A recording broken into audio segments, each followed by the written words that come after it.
Interview series का एक और वीडियो जहाँ पे हम और सिचुएशन बेस्ड क्वेश्चंस को देखेंगे। देखो एग्जाम्पल जैसे मैंने आपको बताया ज़रूर और ज़रूर देना है। जब भी आप इंटरव्यू में बैठे हो, कोई भी सवाल का जवाब दे रहे हो और वो अगर सिचुएशन बेस्ड क्वेश्चन है, जितना ज़्यादा आपका जो एग्जाम्पल है वो सवाल को सब्सटैंशिएट करेगा, उसके जवाब को और ज़्यादा स्ट्रेंथ देगा, उतने ज़्यादा नंबर आपको मिल जाएंगे और उतना अच्छा आप परफॉर्म करेंगे बाकी कैंडिडेट्स के एवरेज में। तो ये जो एग्जांपल्स मैं आपको बता रही हूँ, ये एग्जांपल आपको अपने तरीके से, जैसे कि अगर मान लो आपने कभी कस्टमर सर्विस में काम नहीं किया है, आप किसी और डिपार्टमेंट में काम करते थे, या आप एक कॉलेज या यूनिवर्सिटी से अभी पास आउट हो और आप किसी पोजीशन के लिए जा रहे हो इंटरव्यू देने के लिए, तो अकॉर्डिंगली आपको जो है वहाँ पे ट्वीक्स करने हैं इन जवाबों में जो एग्जांपल्स मैं आपको बता रही हूँ। जैसे अगर आप कस्टमर सर्विस का एग्जांपल नहीं दे सकते हो, डेटा एंट्री का एग्जांपल नहीं दे सकते हो, तो आपने जो प्रोजेक्ट किया है उसका टॉपिक लेके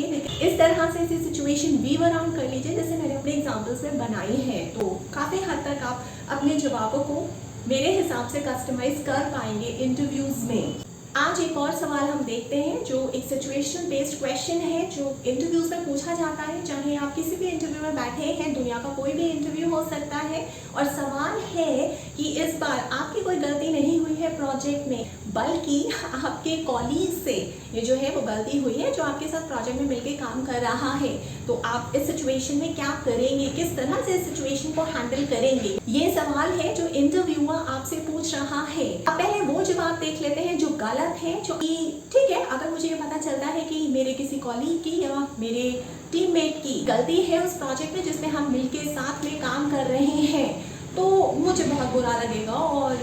मैं अफोर्ड नहीं कर सकता हूँ कि वो इस तरह से गलतियों के साथ एक प्रोजेक्ट को जो बहुत ही हाईली रिस्पॉन्सिबल प्रोजेक्ट है और बहुत ही क्रिटिकल है हमारे लिए इस सिचुएशन में, अगर हमने ठीक से इस प्रोजेक्ट को हैंडल नहीं किया तो हमें बहुत बड़ा लॉस हो सकता है आगे, और हो सकता है कि हमारी ब्रांड इमेज, रेप्यूटेशन और हमारी ऑर्गेनाइजेशन को भी बहुत ज़्यादा लॉस हो जाए। तो मैं उन्हें इंस्ट्रक्शंस दूंगा कि ये जो मिस्टेक आपने की है सबके सामने बुला के इसको रेक्टिफाई करो जल्दी से जल्दी, और इस तरीके से कि डेडलाइन जो है वो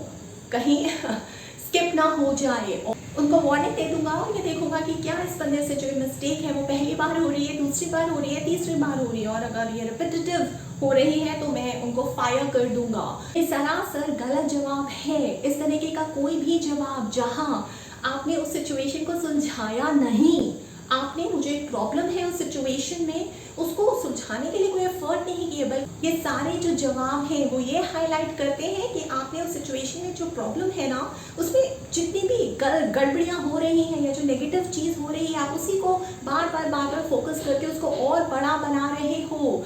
और जो वहाँ पे पॉजिटिव चीज़ हो सकती थी, क्या जो आप करेक्शन लेके आ सकते थे, प्रॉब्लम को सुलझा सकते थे, आपने ऐसा नहीं किया। अब देखते हैं कि सवाल का सही जवाब आप क्या दे सकते हो। आपका जवाब इस तरीके से होना चाहिए कि अगर मुझे पता चलता है कि मेरे टीम मेंबर से या कॉलीग से कोई गड़बड़ी हो गई है एक प्रोजेक्ट में जिसमें हम सब मिलकर साथ काम कर रहे हैं, तो मैं सबको इकट्ठा करूँगा, पूछूंगा, बल्कि मैं सिचुएशन को इस तरीके से सॉल्व करूँगा। मैं एग्जाम्पल अटैच करना चाहता हूँ। मेरे पिछले वर्क एक्स में मेरे एक कॉलीग हैं जिनसे प्रोजेक्ट में कुछ गड़बड़ियाँ हो गई थी, और उनके साथ जो है वो 2-3 लोग मिलकर काम कर रहे थे उस पर्टिकुलर मैट्रिक्स पे। मुझे पता लग गया था कि उनकी गलती हो गई है, लेकिन मैंने उन्हें बताया नहीं कि मुझे पता है, ना ही मैंने उन्हें पिन पॉइंट किया या एकदम उनको टारगेट करना शुरू कर दिया कि आपका एरर है। कल से ही प्रोजेक्ट कर रही थी जहाँ हम सर्वे बना रहे थे मार्केटिंग रिसर्च के लिए, जिससे हमें डेटा कलेक्ट करना था और एक प्रोडक्ट को बहुत ही जल्दी लॉन्च करना था।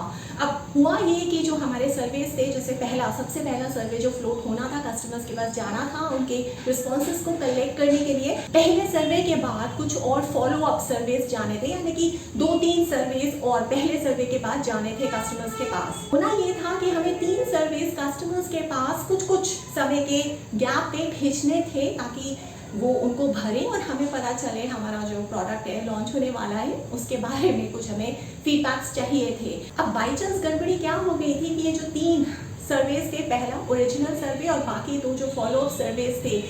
तीनों सर्वेस की जो पब्लिशिंग डेट है वो एक ही हो गई थी। इसका मतलब ये हुआ कि कस्टमर्स को कुछ ही मिनटों में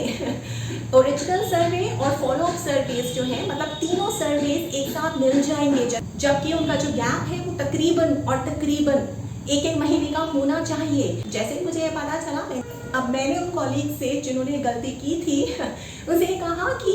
क्या ऐसा है कि ये जो हम फॉलोअप सर्विस भेज रहे हैं ओरिजिनल सर्वे के बाद कस्टमर्स को, कि जो पब्लिशिंग डेट है वो ऑटोमेटिकली चेंज हो जाती है या फिर ऐसा नहीं होता है, तो क्या हमें मैनुअली चेंज करनी पड़ती है? तो जैसे ही मैंने उनसे ये सवाल पूछा उनको समझ में आ गया कि उन्होंने कहाँ गलती की है। तो मेरे कॉलीग्स ने जल्दी से उसे रेक्टिफाई कर दिया और फिर जैसे ही वो रेक्टिफाई हो गया तो मैंने सबको अपलॉड किया। तो मैंने अपने कॉलीग्स से बोला कि अच्छा हुआ कि हमने समय रहते इस मिस्टेक को रेक्टिफाई कर लिया। ये सिर्फ और सिर्फ आप ही लोगों की अलर्टनेस की वजह से हुआ है, आप ही लोगों की सूझबूझ की वजह से हुआ है। अगर आप इस गलती को आइडेंटिफाई नहीं करते तो हम इस एरर को, इस मिस्टेक को कभी खत्म नहीं कर पाते।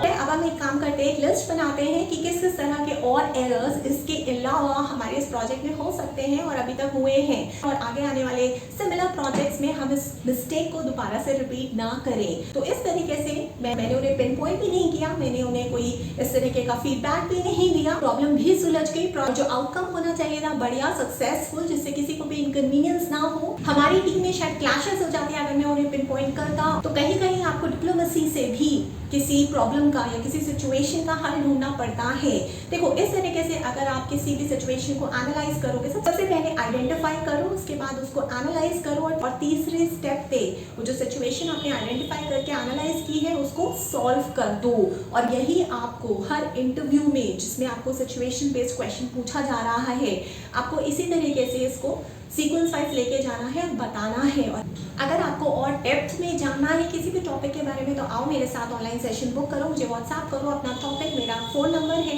9311659252। और अगर आप कोई सरकारी यूनिट हो, एक प्राइवेट इंस्टीट्यूट हो, कॉलेज हो, यूनिवर्सिटी हो, एनजीओ हो या कोई मल्टीनेशनल कंपनी हो या ग्लोबल फर्म हो, तो आप मुझे अगर अपने पास ऑनलाइन मोड के जरिए किसी ट्रेनिंग के लिए बुलाना चाहते हैं तो प्रपोजल मुझे भेज सकते हैं। मेरा ईमेल आईडी है verma.roli@gmail.com। मैं वीडियो के नीचे मेंशन कर दूंगी, नहीं तो आप मेरे बाकी वीडियोस में भी देख सकते हैं, वहाँ पे मेरा मेल आईडी और मेरा फ़ोन नंबर लिखा हुआ है।